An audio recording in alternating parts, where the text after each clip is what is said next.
Hello everyone, my name is Yifan. I'm the presenter for our talk today, which is MalMixer, few-shot malware classification with retrieval-augmented semi-supervised learning. This is a paper for EuroS&P 2025. To begin with, I want to briefly introduce the malware classification task. So previously it was widely solved by traditional method, but nowadays with the improvement of machine learning, like people started to switch to ML-based or large language model-based method to detect or classify malware types. But you can see malware samples can evolve over time. So if there's a model that works at the current timestamp, it's not guaranteed to work in the future with concept drift or domain shift of the malware, and as well as the discovery of new malware types. But when there's a new malware type, it's generally very hard to collect more samples for this kind of type, because it's a generally time-consuming process and involve human manual effort. So with that, we try to think about if there's a way to leverage a very tiny little bit amount of malware samples, but can still work to classify them correctly.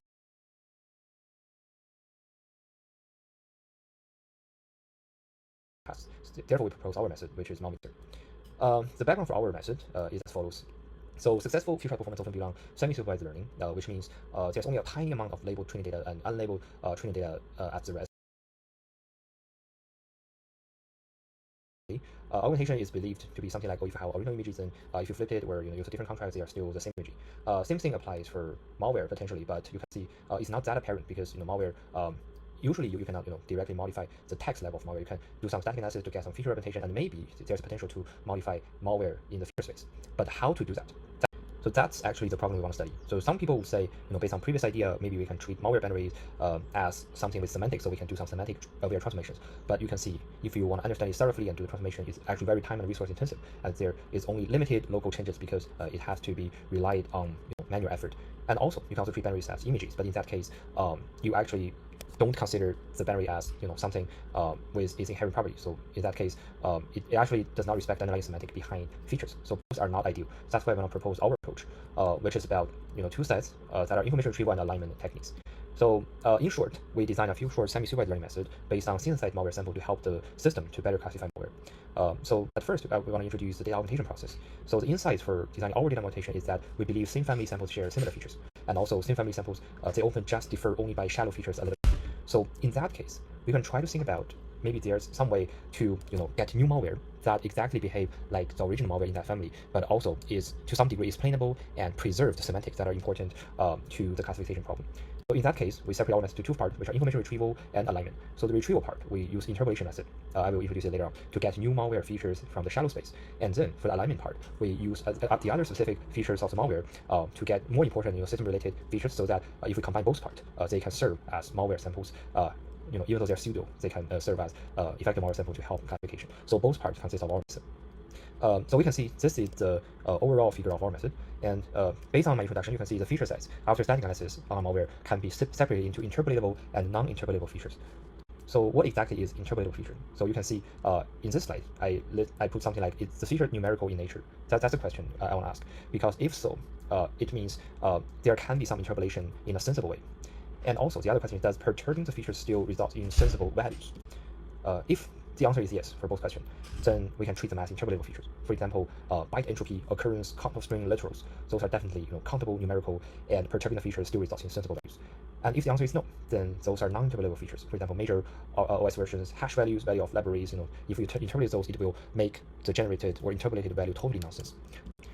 So specifically, we use domain invariant learning to project all features into embedding space, and then have three totally different feature space for both of them. So for dissimilar space, it represents their distinct feature sets.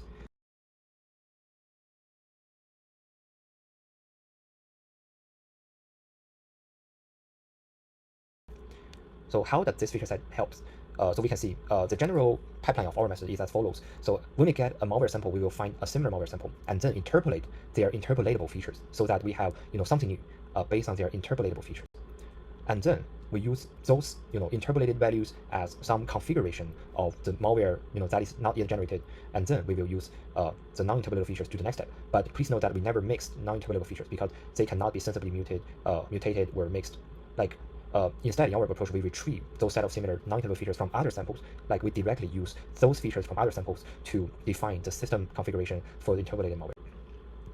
So specifically, we will select one set of non-interpolable features that is most compatible with the mixed interpolable features. So that will represent it as the closest feature in invariant space, because we want to compare directly between non-interpolatable features and interpolatable features. That's why we need to project both feature sets into that invariant space, because that can help to bridge the two totally different features. And then you can see, just because we have that feature space, there is an interdependency between the two feature sets. So in that case, now we have those interpolated values, we have the retrieved non-interpolatable system setup for the values. So if we combine those two, we have a pseudo malware that is exactly with the chosen family, but never exists, but still has some similarity in semantic, and that will be helpful for the next steps when we build the ML models to classify malware. So in short, the complete algorithm is just like what I introduced. And then we use some experiments to prove that this is actually effective. So the first one is a case study. So you can see the generated malware or augmented malware, even though they never existed before, they still fall into the original malware families, which means it has certain level of interpretability and semantic similarity to the chosen malware family. And then we start multiple experiments in the few shot learning to test if our method performed better than other methods. So we can quickly go through this part. We chose spot mass and motif dataset, and then we compare, mostly on accuracy, precision, recall, and F1.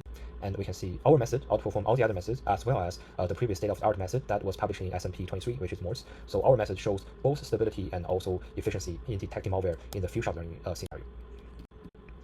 And also we can see our method can help to generalize the performance across different test times. So with increasing time, the other method's performance got decreased, but our method, the performance is very similar to supervised learning scenarios, showing that with our approach, the system is pretty stable.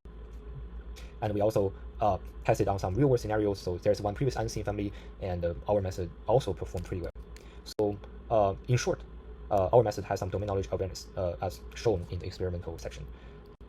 And also, there's a trade-off between semantic validity and operational efficiency, so that even though the method is not perfect, it's quick and effective in training and retraining of the whole pipeline. So for conclusion, we present our approach, and it achieves state-of-the-art performance, especially outperformed the S&P 23 paper. It confirmed the feasibility and effectiveness of lightweight domain-aware data augmentation method. It shows capabilities in this kind of pipeline. So that's it for my presentation. Thank you for listening.